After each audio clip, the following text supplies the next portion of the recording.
चाहे झमाझम बारिश हो या धूप हो, दिन हो या रात हो, अपनी मांगों को लेकर धरने पर संसद भवन में चंद्रशेखर आजाद लगातार डटे हुए हैं।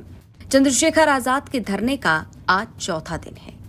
कभी रेनकोट पहनकर, कभी हाथों में छाता लेकर, तो कभी छोटी सी तिरपाल लगाकर दिन रात चंद्रशेखर आजाद अकेले मैदान में बैठे रहते हैं। आसपास चाहे कोई हो या ना हो, लेकिन चंद्रशेखर आजाद के हौसले डगमगाते नहीं हैं। एक तरफ चंद्रशेखर आजाद ने 25 जुलाई को लेकर देश भर के लिए बड़ा ऐलान कर दिया, वहीं दूसरी तरफ चंद्रशेखर आजाद ने कह डाली बड़ी बात, ऐसी बात जिसकी चर्चा लगातार की जा रही है। भीम आर्मी चीफ चंद्रशेखर आजाद ने क्या कुछ कहा, ये हम आपको बताएंगे, लेकिन सबसे पहले जानिए कि आखिर चंद्रशेखर आजाद कब से और क्यों धरने पर बैठे हैं। दरअसल 20 जुलाई 2026 को दिल्ली के जंतर मंतर पर प्रदर्शन कर रहे प्रदर्शनकारी और दिल्ली पुलिस आमने सामने आ गए। हंगामा हुआ, दिल्ली पुलिस ने लाठीचार्ज किया। वहीं दिल्ली पुलिस का दावा ये कि इस उपद्रव में लगभग 118 पुलिसकर्मी भी घायल हुए। वहीं छात्रों पर भी लाठीचार्ज किया गया। अब छात्रों पर हुए लाठीचार्ज के खिलाफ चंद्रशेखर आजाद 20 जुलाई की रात लगभग 11 बजे से संसद भवन में डॉक्टर भीमराव अंबेडकर की प्रतिमा के नीचे धरना दे रहे हैं और आज धरने का चौथा दिन है।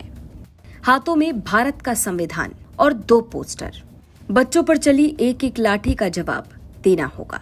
वहीं दूसरे पोस्टर में नीट पेपर लीक के जिम्मेदारों को सबसे बड़ा देशद्रोह बताते हैं भीम आर्मी चीफ चंद्रशेखर आजाद।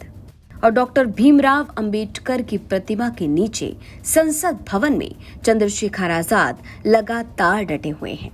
मांग ये कि छात्रों पर हुए लाठीचार्ज के खिलाफ एक्शन होना चाहिए। मांग ये कि शिक्षा मंत्री धर्मेंद्र प्रधान जल्द से जल्द इस्तीफा दे। अब जान लीजिए कि चंद्रशेखर आजाद ने आखिर क्या कुछ कहा। चंद्रशेखर आजाद ने सोशल मीडिया प्लेटफॉर्म एक्स पर एक तस्वीर शेयर करते हुए बड़ी बात लिखी। इस तस्वीर में चंद्रशेखर आजाद के हाथ में भारत का संविधान नजर आ रहा है, साथ ही 2 पोस्टर नजर आ रहे हैं और डॉक्टर भीमराव अंबेडकर की प्रतिमा के नीचे चंद्रशेखर आजाद बैठे नजर आ रहे हैं। चंद्रशेखर आजाद लिखते हैं, जो लोग न्याय अत्याचार के खिलाफ आवाज नहीं उठाते, वो कुछ दिनों बाद अपनों की ही लाशें उठाते हैं। हैशटैग संसद मार्च, हैशटैग जंतर मंतर, हैशटैग दिल्ली। तो दिल्ली में हुए लाठीचार्ज के खिलाफ लगातार भीम आर्मी चीफ चंद्रशेखर आजाद अपनी मांगों को लेकर धरना कर रहे हैं। वहीं आपको बता दें कि चंद्रशेखर आजाद ने 25 जुलाई को लेकर बड़ा ऐलान किया है।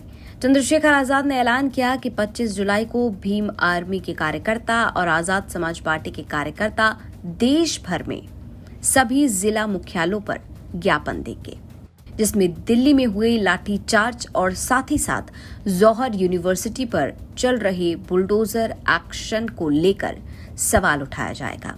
इसके साथ ही चंद्रशेखर आजाद से कई नेता भी मुलाकात करने पहुंचे।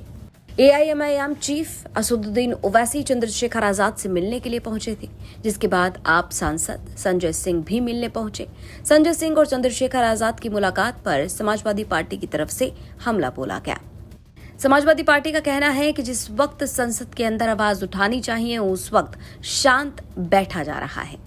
वहीं दूसरी तरफ केंद्रीय मंत्री अर्जुन राम मेघवाल भी चंद्रशेखर आजाद से 22 जुलाई को मुलाकात करने के लिए पहुंचते हैं, उन्हें समझाते हुए नजर आते हैं। लेकिन चंद्रशेखर आजाद साफ कहते हैं कि जिन बच्चों पर लाठियां चली वो कोई बाहर के नहीं थे, हमारे भारत के, हमारे देश के बच्चे थे।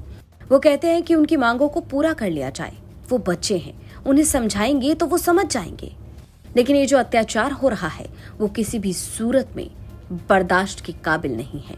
तो चंद्रशेखर आजाद जिस तरह से कहते हैं कि जो लोग न्याय और अत्याचार के खिलाफ आवाज नहीं उठाते, वो कुछ दिनों में अपनों की ही लाशें उठाते हैं। ये लगातार बड़ा सवाल बना है कि आखिरकार चंद्रशेखर आजाद किस पर हमला बोल रहे हैं, किसे निशाना बना रहे हैं, किसके लिए इतनी बड़ी बात लिख रहे हैं। हालांकि चंद्रशेखर आजाद आज यानी 23 जुलाई को दोपहर 12 बजे एक बड़ी प्रेस कॉन्फ्रेंस करने के लिए जा रहे हैं, जिसमें चंद्रशेखर आजाद बड़ा ऐलान कर सकते हैं। ब्यूरो रिपोर्ट, यूपी तक।